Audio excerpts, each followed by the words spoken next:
Hello everyone, welcome to exam grade. आज की video में हम डिस्कस करने वाले हैं national fellowship for schedule tribe students के लिए।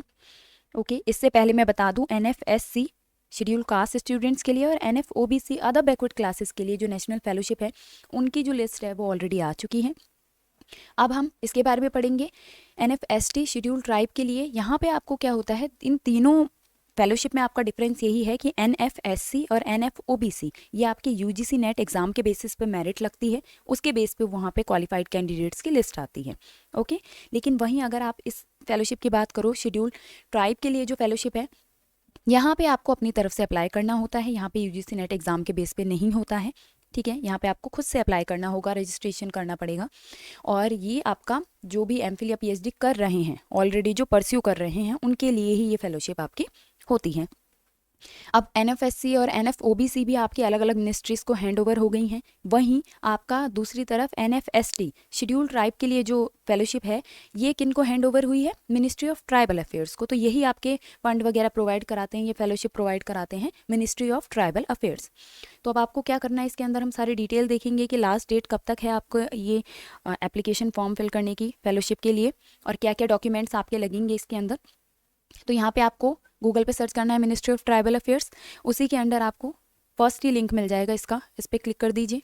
आप इसके होम पेज पे आ जाओगे, यहाँ आपको देखने को मिलेगा सारा मिनिस्ट्री क्या क्या काम करती है आपकी यहाँ पे, ठीक है जी। तो थोड़ा सा आप नीचे स्क्रॉल होगे तो व्हाट्स न्यू, न्यू में क्या है, तो यहाँ पे सब आपका जो लेटेस्ट न्यूज़ है वो सब आ जाएंगी, जिसमें कि आपको सबसे पहला लिंक मिल जाएगा inviting online application for national fellowship for the year 2022-23।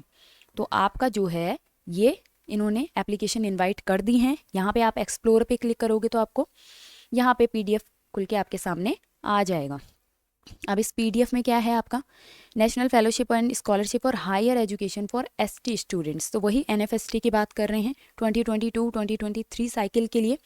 यहाँ पे बता दिया उन्होंने अपना कि जो है मिनिस्ट्री ऑफ ट्राइबल अफेयर्स ने इन्वाइट किया है ऑनलाइन एप्लीकेशन इस स्कीम के अंडर फॉर द ईयर 2022-23। और ये आपके किन को अवार्ड किया जाता है, ध्यान से देखिएगा। यहाँ पे आपको उन्हीं स्टूडेंट्स को ये फेलोशिप वो एलिजिबल होंगे जो कि अपना ऑलरेडी MPhil या PhD या integrated MPhil PhD program pursue कर रहे हैं। जहाँ कि आप NFSC और NFOBC में देखते थे कि वहाँ पे जिन्होंने अभी तक एडमिशन नहीं भी लिया है उनके भी चांसेस होते हैं लिस्ट में नाम आने के, लेकिन यहाँ पे ये सीधा सीधा है कि ये उन्हीं को अवार्ड होगी, क्योंकि ये एग्ज़ाम के बेस पे नहीं है। आपको यहाँ से अपने तरफ से रजिस्ट्रेशन करना है, अपने आप ही यहाँ से ऑनलाइन एप्लीकेशन फिल करना है। वहाँ पे ऐसा नहीं होता है, यहाँ पे आपको ये मैंडेटरी है कि आप MPhil या PhD कर रहे हों, क्योंकि इसमें जब आप फॉर्म फिल करने जाओगे वहाँ पे भी आपसे यूनिवर्सिटी का आपकी डिटेल्स ली जाती हैं, कौन सी यूनिवर्सिटी से आप MPhil PhD कर रहे हो, क्योंकि ये उन्हीं कैंडिडेट्स को दी जाती है जिन्होंने ऑलरेडी एडमिशन ले लिया है या जो अपनी MPhil PhD कर रहे हैं, ठीक है। साथ ही साथ यहाँ पे बोला है कि स्लॉट ऑफ फेलोशिप कितने कितने यहाँ पे सीट्स होती हैं, 750 आपकी कुल सीट यहाँ पे होती हैं, ठीक है। 750 सीट्स हैं। और यहाँ पे बोला है कि आप ऑनलाइन अप्लाई कर सकते हो, ये इन्होंने वेबसाइट दी है आपको, वही जो अभी हम देख रहे थे वेबसाइट, वो उसी का लिंक है। वहाँ पे जाके आपको, अगर आप फर्स्ट टाइम कर रहे हो तो रजिस्ट्रेशन करना होता है, और अगर आपने ऑलरेडी ID वगैरह सब बनाया हुआ है, रजिस्टर्ड हो, तो लॉगिन करके आप अप्लाई कर सकते हो। यहाँ पे इंपॉर्टेंट है हमारा last date for submitting online application. Last date कब है आपकी, अब है ये है आपकी 30 जनवरी 2023, ठीक है।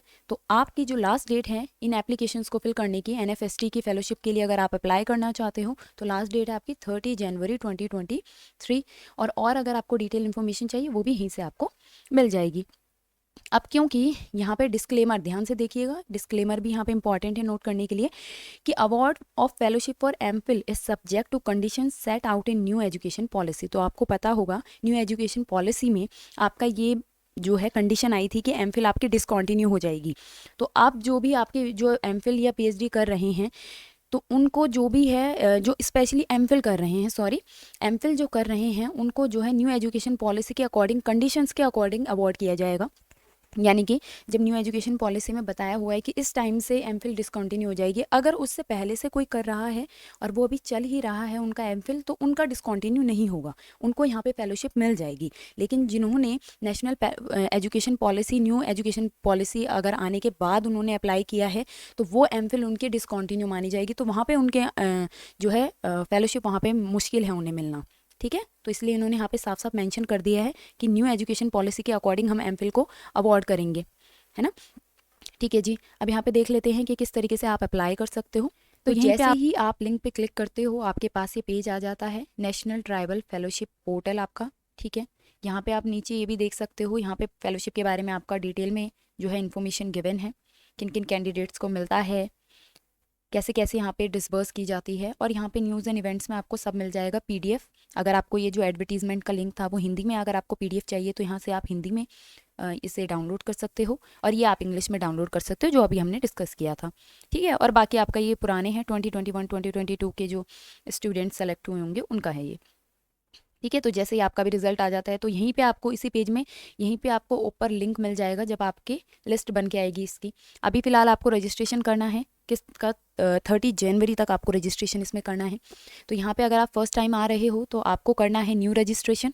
ठीक है, और अगर आपने ऑलरेडी यहाँ पे अपने आप को रजिस्टर किया हुआ है तो आपको लॉगिन करना है। ठीक है, न्यू रजिस्ट्रेशन पे क्लिक कर लेते हैं। तो यहाँ पे आपको रजिस्ट्रेशन के लिए ये पेज ओपन होकर आ जाएगा, जहाँ पे आपका है कि ये आपकी गाइडलाइंस हैं इस फेलोशिप के लिए। ठीक है, यहाँ पे इंस्ट्रक्शन है कि अगर आगे प्रोसीड करने से पहले सारी डिटेल इंस्ट्रक्शंस को पढ़ लो। तो यहाँ पे एलिजिबिलिटी क्राइटेरिया भी बताया हुआ है कौन कौन इसके लिए अप्लाई कर सकता है। तो जो शेड्यूल ट्राइब से एप्लीकेंट हो वो, साथ ही साथ जिसने अपनी पीजी जो है 55 मिनिमम 55 उनका पीजी में परसेंटेज होना चाहिए, तब आप एलिजिबल हो सकते हो। साथ ही साथ इन्होंने बोला है डेट ऑफ बर्थ जो हो एप्लीकेंट की वो 1 जुलाई 1986 से पहले की ना हो। और थर्ड यहाँ पे इम्पॉर्टेंट है कि जो एप्लीकेंट है, जो अप्लाई करने वाला है, उसने रेगुलर और full time MPhil PhD program में एडमिशन ले लिया हो। ठीक है, ये नीचे यूनिवर्सिटी और वो बताए हुए हैं कौन सी यूनिवर्सिटी या इंस्टीट्यूशन में उनका एडमिशन होना चाहिए, तो ये सब आप पढ़ लीजिएगा। फिर फोर्थ है आपका, in case of PhD and integrated MPhil PhD the applicant should not have taken admission और जॉइंट बिफोर 1/4/2018। कि अगर आप पीएचडी वाले हो या आप इंटीग्रेटेड एमफिल पीएचडी वाले हो तो आपका जो एडमिशन है, ठीक है, अपने प्रोग्राम में 1 अप्रैल 2018 से पहले का नहीं होना चाहिए। ध्यान देना, ठीक है। पीएचडी और इंटीग्रेटेड एमफिल पीएचडी वाले हो तो आपका जो है 1 अप्रैल 2018 से पहले का पीएचडी या एमफिल पीएचडी नहीं होना चाहिए। और उसी केस में केवल एमफिल वाले हो तो आपने जो है applicant should not have taken और ज्वाइंट बिफोर, क्योंकि मैंने बताया था ना न्यू एजुकेशन पॉलिसी आपकी आई थी, तो यहाँ पे बोला है अगर आप ओनली एमफिल वाले हो जो एमफिल कर रहे हैं तो आपने जो है 1 अप्रैल 2021 के बाद ना लिया हो एडमिशन। ठीक है, इससे पहले ही लिया हो, क्योंकि इसके बाद न्यू एजुकेशन पॉलिसी के अकॉर्डिंग एमफिल आपकी डिसकंटिन्यू हो गई है ना, या मानी जाएगी। तो वहाँ पे आपको अवार्ड नहीं मिलेगा अगर आपने 1 अप्रैल 2021 के बाद अगर एमफिल में एडमिशन लिया है, तब आप अप्लाई नहीं कर सकते हो। और अगर आपने 1 अप्रैल 2021 से पहले एमफिल में एडमिशन लिया है तब आप एलिजिबल हो इसके लिए। और साथ ही में ऊपर अलग बोला है कि पीएचडी और इंटीग्रेटेड एमफिल पीएचडी वाले हो तो आपका 1 अप्रैल 2018 से पहले का एडमिशन नहीं होना चाहिए। ओके जी, तो यहाँ पे डॉक्यूमेंट्स भी आपका है कि आपको क्या क्या डॉक्यूमेंट्स अपलोड करने हैं। प्रोफाइल फ़ोटो, यहाँ पे साइज़ वगैरह सब बताया हुआ है किस फॉर्मेट में होनी चाहिए वो भी। डेट ऑफ बर्थ प्रूफ के लिए क्या लगा सकते हो वो भी, और पीडीएफ में ही लगा सकते हो। ध्यान से पढ़ना, कई बच्चे क्या करते हैं कि पिक्चर क्लिक करके डाल देते हैं, पीडीएफ के फॉर्म में आपको करना होता है, इस वजह से आपको प्रॉब्लम आ सकती है। तो पीडीएफ की फाइल बनानी है आपको और उसके अकॉर्डिंग आपको जो है अपलोड करने हैं डॉक्यूमेंट्स। आपको जो है हर एक के आगे पीडीएफ लिखा हुआ है तो हर चीज़ आपको पीडीएफ में ही करनी है except profile photo. Profile photo को आप जेपीजी फॉर्मेट में कर सकते हो, बाकी सब आपके पीडीएफ फाइल में ही होंगे, जैसे पीजी की मार्कशीट आपकी, फिर ये सारे आपके एसटी सर्टिफिकेट, पीडब्ल्यूडी सर्टिफिकेट। ठीक है, एक यहाँ पे इंपॉर्टेंट क्वेश्चन जो कई बार पूछते हैं स्टूडेंट्स वो है एच पॉइंट की बोनाफाइड सर्टिफिकेट भी आपको यहाँ पे जो है अपलोड करना है। अब बोनाफाइड सर्टिफिकेट होता क्या है? बोनाफाइड सर्टिफिकेट आपका होता है एक तरीके से प्रूफ कि आपने जो भी आप बता रहे हो कि हमने इस यूनिवर्सिटी या इंस्टीट्यूशन में अपने प्रोग्राम के लिए एडमिशन ले लिया है, तो उसका एक प्रूफ लगता है ना। ऐसे तो है नहीं कि कोई भी अप्लाई कर ले। तो आपने अगर भर दिया कि मैं इस यूनिवर्सिटी से पीएचडी या एमफिल पीएचडी कर रहा हूँ या कर रही हूँ, तो उसके लिए जो है गवर्नमेंट को तो प्रूफ चाहिए ना। तो आपको जिस भी यूनिवर्सिटी या इंस्टीट्यूशन से आप एमफिल पीएचडी कर रहे हो, आपको उनसे एक सर्टिफिकेट लेना होगा। उस सर्टिफिकेट को बोलते हैं बोनाफाइड सर्टिफिकेट, और उसमें ये मेंशन होगा कि हाँ ये स्टूडेंट हमारे यहाँ से एमफिल या पीएचडी या इंटीग्रेटेड एमफिल पीएचडी प्रोग्राम कर रहा है। उसके अंदर ये मेंशन होता है आपकी वो प्रूफ देने के लिए कि ये कैंडिडेट्स रियल में इसने एडमिशन लिया है, और डेट वगैरह जो है वो सब उसके अंदर मेंशन होती है। तो एक तरीके का आपका सर्टिफिकेट होता है एडमिशन या ज्वाइनिंग का, जो भी आपने किसी यूनिवर्सिटी में लिया है, तो वो होता है बोनाफाइड सर्टिफिकेट आपका। ये सब आपके PDF के फॉर्म में ही होने चाहिए। इसके साथ नोट बोला है the above document should be in the applicant's DigiLocker ID। तो डिजी लॉकर ID अभी हमने पहले इस पे लिंक पे क्लिक करने से पहले देखा था ना कि रजिस्ट्रेशन ऑन डिजी लॉकर में क्या होता है, आपके डिजिटली जो डॉक्यूमेंट्स होते हैं वो सेव हो जाते हैं, है ना। तो वहाँ पे हेल्प होती है कि बार बार आप क्लिक करके ना डालो। तो आप एक बार वहाँ डिजी लॉकर में अपने डॉक्यूमेंट सेव कर लोगे तो आप जब भी अप्लाई करोगे यहाँ पे तो वहीं से सीधा आपके अप्लाई मतलब हो जाएंगे। तो ये भी आप पढ़ लीजिएगा। वो detail instruction and scheme you में विजिट, और सारा यहाँ पे बोला है। फिर आपको यहाँ पे आई हेयर बाय यू कर देना है कि मैंने सब कुछ अपना सही दिया है, सब कुछ आपको यहाँ पे गाइडलाइंस वगैरह मैंने पढ़ ली हैं, तो आप प्रोसीड कर सकते हो। फिर उसके बाद आपको यहाँ पे रजिस्ट्रेशन करना है, ठीक है। अब यहाँ से काम आपका शुरू होता है। पहले आपको ये नॉर्मल रजिस्ट्रेशन है, ये एप्लीकेशन नहीं, आप अभी अप्लाई नहीं कर रहे हो, पहले आप रजिस्ट्रेशन कर रहे हो। तो यहाँ पे आपको सीधा सीधा जो भी चीज़ें हैं वो आपको यहाँ पे फिल कर देनी है, इंपॉर्टेंट। यहाँ पे आपका फिर एक ना रजिस्ट्रेशन ID तैयार हो जाएगी, जिसका लिंक आपको या जिनका पासवर्ड वगैरह आपको बनाना होता है। यहाँ पे है ना आपका सेट पासवर्ड वगैरह आपको बनाना है। फिर यहाँ पे आप जब भी आओगे नेक्स्ट टाइम तो आप लॉगिन कर सकते हो डायरेक्ट। पहले रजिस्ट्रेशन हो गया, फिर आप लॉगिन में मांगते हैं ना आपसे डिटेल कि ID या फ़ोन नंबर जिससे भी आप अप्लाई करना चाह रहे हो, तो यहाँ से फिर आप लॉगिन करके लॉगिन के बेस पे आप डायरेक्ट अप्लाई कर सकते हो फेलोशिप के लिए। तो पहले आपको रजिस्ट्रेशन प्रोसेस पूरा करना होगा, और उसके बाद आपको लॉगिन में जाके उसके अंदर आपको जो है लिंक मिल जाएगा अप्लाई करने का। सारे डॉक्यूमेंट्स अपलोड कर दीजिएगा।